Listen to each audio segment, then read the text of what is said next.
सास का घूंघट पार्ट 2। पिछले अंक में हमने देखा कि देविका अपने ससुराल में हर गलत बात का विरोध करती, तो उसकी वजह से देविका पर उसके ससुराल वाले बहुत अत्याचार करने लगे।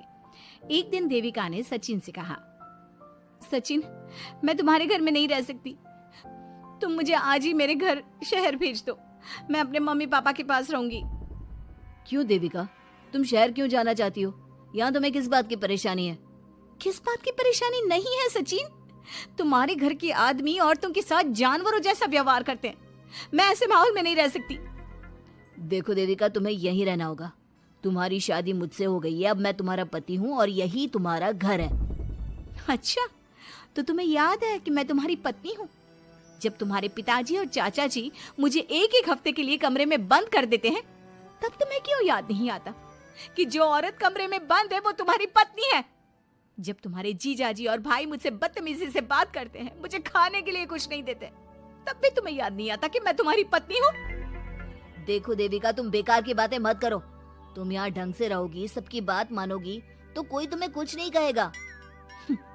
इस तरह जानवर की तरह रहना, ढंग से रहना है तो सॉरी सचिन, मैं नहीं रह सकती, मैं आज ही अपने घर जाऊंगी। ये बोलकर देविका अपना सामान पैक कर लेती है और घर से जाने लगती है। सचिन भी उसके पीछे पीछे चलता है और उसे समझाने की कोशिश करता है। जब ये सब जोगिंदर ने देखा तो बोल पड़ा, बहू, यह सब क्या हो रहा है? कहाँ जा रही हो? सचिन, बताओ अपने पिताजी को कि कहाँ जा रही हूँ मैं। तुम्हें शर्म नहीं आती अपने पति का नाम लेते हुए? मैं अपने पति का नाम ले रही हूँ, इसमें आपको क्या परेशानी है? आपका नाम तो नहीं ले रही हूँ ना? देविका, ये किस तरह से बात कर रही हो तुम पिताजी से? जिस तरह से करनी चाहिए उस तरह से कर रही हूँ बात। इससे अच्छी तरह से मैं तुम्हारे घर के किसी भी आदमी से बात नहीं कर सकती। तीनों की बात सुनकर घर के बाकी लोग भी वहां आ जाते हैं। तभी जोगिंदर कहता है, हमारे घर की औरतें अपने मर्दों का नाम नहीं लेती। तुम्हारे शहर में होता होगा, लेकिन हमारे यहाँ पर ऐसा कुछ नहीं होता। बहू, सचिन तुम्हारा पति है, तुम उसका नाम मत लिया करो। तुम अपने पति का नाम लेने की जगह ए जी, ओ जी, सुनो जी कहा करो। पति ना परमेश्वर होता है। तो परमेश्वर का तो हम नाम लेते हैं। क्यों माँ जी, क्या आप अपने इष्ट देव का नाम नहीं लेती?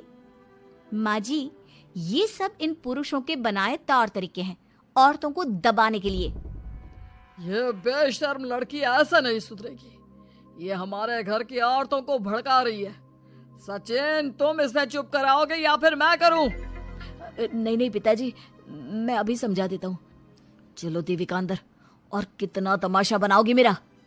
सचिन, मैं अंदर नहीं बाहर जाऊंगी, अब मैं यहाँ नहीं रह सकती। देविका की बात सुनकर महेंद्र कहता है, भाई साहब, ये लड़की इस घर से और गांव से बाहर ना जानी चाहिए, नहीं तो हमारे घर और गांव की औरतें भी ऐसी ही हरकतें करेंगी, वो भी मर्दों के खिलाफ बगावत करेंगी। और मैं भी देखती हूँ कि मुझे घर से बाहर जाने से कौन रोकता है। बहू, इनसे बहस करने का कोई फायदा नहीं, तुम अंदर चलो। इस गांव के मर्दों के अंदर बहुत अहंकार भरा हुआ है। देविका किसी की बात नहीं सुनती और अपना सामान उठाकर घर से बाहर जाने लगती है। तभी वहां मोहन और कल्याण आते हैं। कल्याण देविका के हाथ में से उसका सूटकेस छीन लेता है और मोहन देविका को जोरदार थप्पड़ मारता है। देविका का सर दीवार में लगता है और वो बेहोश हो जाती है। देविका, देविका तुम ठीक तो? भैया, आपकी हिम्मत कैसे हुई मेरी पत्नी पर हाथ उठाने की? सचिन, तुम जल्दी से देविका भाभी को अंदर कमरे में ले जाओ, मैं अभी वैद्य जी को लेकर आती हूँ। वीना जल्दी से वैद्य जी को लेकर आती है। वैद्य जी थोड़ी देर तक देविका की जांच करते हैं और कहते हैं, मुबारक हो आप सबको, आपकी बहू माँ बनने वाली है। अभी तो मैं आपको दवाई दे देता हूँ, लेकिन आगे इनके इलाज के लिए आपको दाई अम्मा को बुलाना होगा। ये बात सुनकर घर के सभी लोग खुश होते हैं। देविका को जब होश आता है, उसे ये बात पता चलती है तो वो बहुत खुश होती है। वो सबसे कहती है, मैं अपने बच्चे को यहाँ नहीं रख सकती। क्यों बहू, क्या हुआ? अब तुम ये सब बातें मत सोचो, तुम्हें आराम करना चाहिए। नहीं माँ जी, आप नहीं समझ रही। अगर मेरा बेटा हुआ तो इस घर के मर्दों की तरह अहंकारी और औरतों पर जुल्म करने वाला बनेगा, और अगर मेरी बेटी हुई तो वो जानवरों की तरह जुल्म सहने वाली बनेगी और दोनों ही अनपढ़ रहेंगी। देविका की बात सुनकर घर की सभी औरतों को पहली बार एहसास हुआ कि वो किस अंधकार वाले समाज में जी रही हैं। लेकिन फिर भी घर की सारी औरतें उसे ही समझाती हैं। बहू देखो, तुम्हारी बात सही है, लेकिन तुम इस हालत में सफर नहीं कर सकती। हाँ बहू, तुम यहीं रहो, अपना और अपने बच्चे का ख्याल रखो।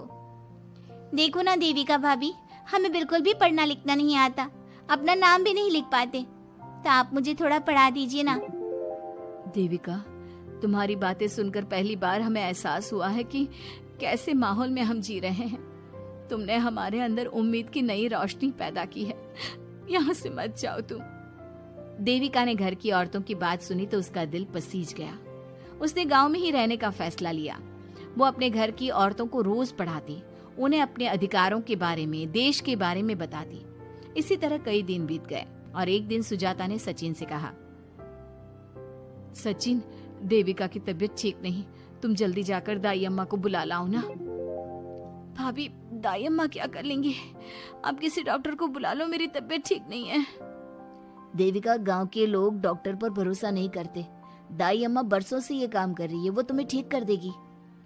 सचिन, तुम्हारे घर वाले अनपढ़ हैं, तुम तो पढ़े लिखे हो ना, देख नहीं रहे मेरी हालत क्या हो रही है।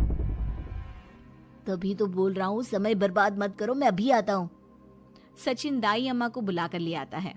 दाई अम्मा घरेलू नुस्खों से देविका का इलाज तो कर देती है। कुछ समय के लिए उसकी हालत भी स्थिर हो जाती है, लेकिन वो पूरी तरह से ठीक नहीं होती। फिर देविका सचिन से कहती है, सचिन, मुझे समझ में नहीं आ रहा तुम मुझे डॉक्टर के पास क्यों नहीं ले जा रहे। मैं माँ बनने वाली हूँ और मुझे ये भी नहीं पता कि मेरा हेमोग्लोबिन कितना है। दाई अम्मा कर रही है ना तुम्हारा इलाज। लेकिन दाई अम्मा को कुछ समझ में ही नहीं आ रहा कि मेरे साथ क्या हो रहा है। अगर देखो तुम मुझे नहीं लेकर गए ना तो मैं खुद ही चली जाऊंगी। अगले दिन देविका की तबीयत दोबारा बिगड़ जाती है और दाई अम्मा के किसी भी नुस्खे से वो ठीक नहीं हो रही थी। देविका ने सारी हिम्मत जुटाई और वो अकेली ही डॉक्टर के पास जाने लगी। उसे देखकर मोहन कहता है, बहू, इस हालत में कहाँ जा रही हो? आप लोगों के भरोसे रही ना तो आप लोग मुझे मार ही डालोगे। डॉक्टर के पास जा रही हूँ मैं। बहू, तेरा दिमाग तो ठिकाने पर है। हमारे घर की औरतें मर्दों से इलाज नहीं कराती। हे भगवान, इन जाहिल लोगों को मैं कैसे समझाऊं? डॉक्टर औरतें भी होती हैं। बहू, तो हमें पागल मत बना, हमने तो कभी कोई महिला डॉक्टर नहीं देखी। तू झूठ बोलकर निकलना चाहती है ना? इस गांव की सरहद से आप लोग कभी बाहर नहीं गए ना, इसलिए आप लोगों को नहीं पता कि महिलाएं डॉक्टर के अलावा क्या क्या है। ए लड़की, तुझसे तमीज से बात कर रहे हैं तो तू ज्यादा हवा में मत उड़। बोला ना एक बार, चल अंदर जा। चाचा जी, मैं अंदर नहीं जाऊंगी, डॉक्टर के पास जाऊंगी। मेरा इलाज सिर्फ डॉक्टर ही कर सकता है। ये बोलकर देविका घर से निकल रही थी कि तभी जोगिंदर ने उसे कमरे में ले जाकर बेड पर जोर से धक्का दे दिया, जिसकी वजह से देविका के पेट में चोट लग गई और वो दर्द की वजह से जोर जोर से चिल्लाने लगी। ये देखकर घर की सारी औरतें देविका को संभालने लगी। देविका, हिम्मत रखो, सब ठीक हो जाएगा। देविका भाभी, आप ठीक हो ना? माँ, कुछ करिए ना, भाभी की तबीयत बहुत खराब हो रही है। लेकिन मैं क्या कर सकती हूँ? भाभी, कुछ तो करो, कहीं बहू को कुछ हो ना जाए। उधर जोगिंदर मेन गेट पर बड़ा सा ताला लगा देता है और कहता है, आज के बाद इस घर से कोई भी औरत बाहर नहीं निकलेगी। देविका का बच्चा भी इसी घर में होगा, ये जिंदा रहे या मर जाए। जोगिंदर की बात सुनकर सभी औरतें बाहर आती हैं।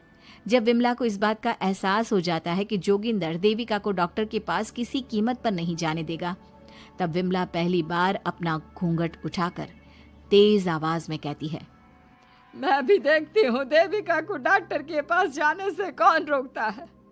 आज देविका डॉक्टर के पास जाकर रहेगी। देविका की सास का घूंघट आखिरकार उतर ही गया। घर के आदमियों ने पहली बार विमला का ये रूप देखा था और उसकी तेज आवाज पहली बार सुनी थी।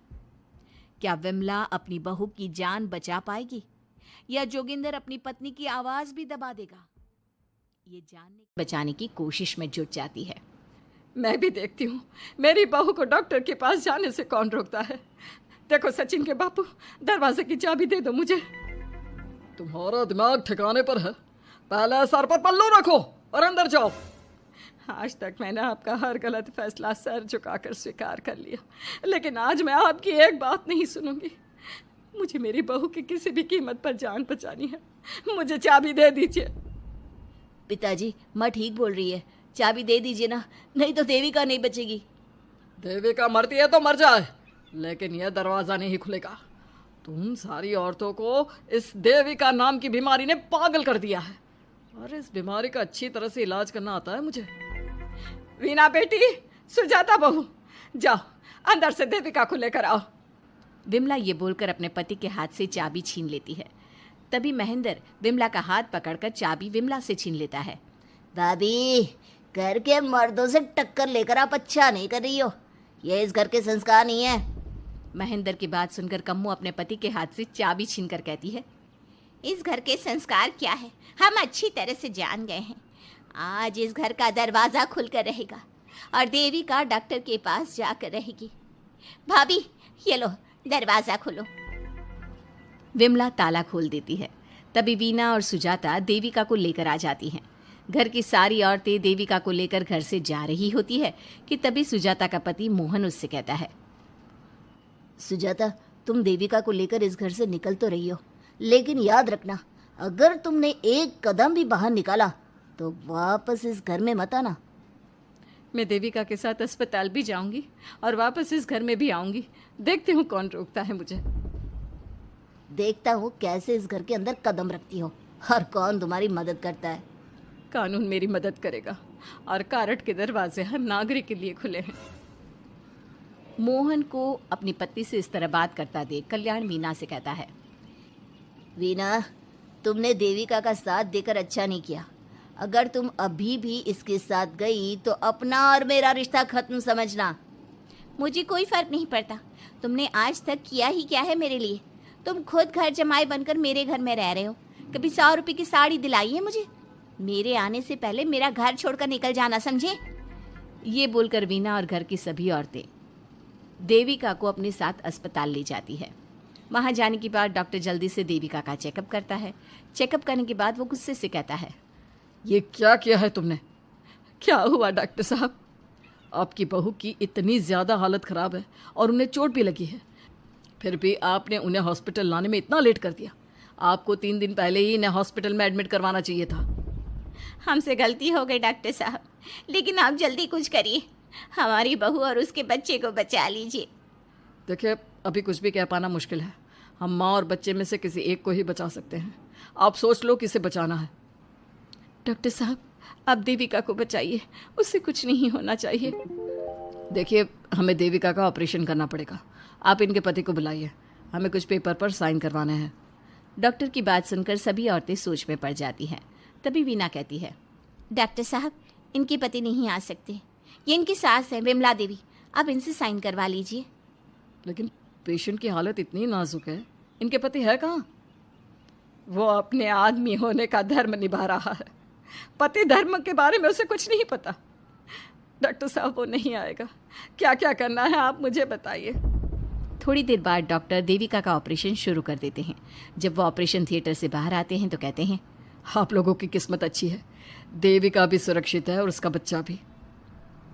डॉक्टर, बेटा हुआ है या बेटी? बेटा हुआ है। सब लोग बहुत खुश होते हैं। कुछ दिन तक देविका उसी हॉस्पिटल में रहती है और उसके ससुराल की औरतों ने उसका बहुत ध्यान भी रखा। अब देविका कुछ हद तक ठीक हो गई। डॉक्टर ने देविका को घर जाने की इजाज़त दे दी, लेकिन सभी सोच में पड़ गए। हम भाभी को घर ले तो जाएं, लेकिन माँ, आपको घर का माहौल पता है ना। देविका भाभी अभी पूरी तरह से ठीक नहीं हुई। भाभी वहाँ आराम नहीं कर पाएंगी और पता नहीं घर के सारे आदमी हमारे साथ क्या करेंगे। माँ, क्या हम डॉक्टर से बात करके देविका को थोड़े दिन और यहाँ नहीं रख सकते? जब वो पूरी तरह से ठीक हो जाएगी तो उसे यहाँ से ले जाएंगे। ये बात सुनकर विमला सोच में पड़ जाती है। तभी कम्मो कहती है, तुम दोनों ठीक कह रही हो, मैं अभी डॉक्टर से बात कर लेती हूँ।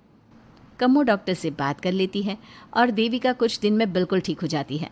देविका अपने बच्चे को गोद में लिए बाकी औरतों के साथ अपने ससुराल जाती है, लेकिन घर के सभी आदमी उन्हें दरवाजे पर ही रोक देते हैं। खबरदार, तुम में से कोई भी औरत अगर घर के भीतर घुसी, अगर तुम घर में कदम रखोगी तो घर अपवित्र हो जाएगा। घर हमारे कदम रखने से अपवित्र नहीं होगा, बल्कि आपकी गंदी सोच की वजह से घर क्या, अरे पूरा समाज अपवित्र हो रहा है। सुजाता, मैंने मना किया था ना घर से बाहर जाने के लिए। अब एक काम कर, जैसे यहाँ आई है वैसे ही यहाँ से सीधा अपने मायके लौट जा। क्यों जी, क्यों चली जाऊँ मैं अपने मायके? मैं जब तक चाहूँ यहाँ रह सकती हूँ। अगर आपने मुझे इस घर में आने से रोका तो मैं आपकी पुलिस में शिकायत कर दूंगी। वीना, इन सब की तरह तुम्हारा भी दिमाग खराब हो गया है। अब मैं तुम्हें बिल्कुल बर्दाश्त नहीं करूँगा। तुम्हें ऐसी सज़ा दूंगा कि तुम याद रखोगी।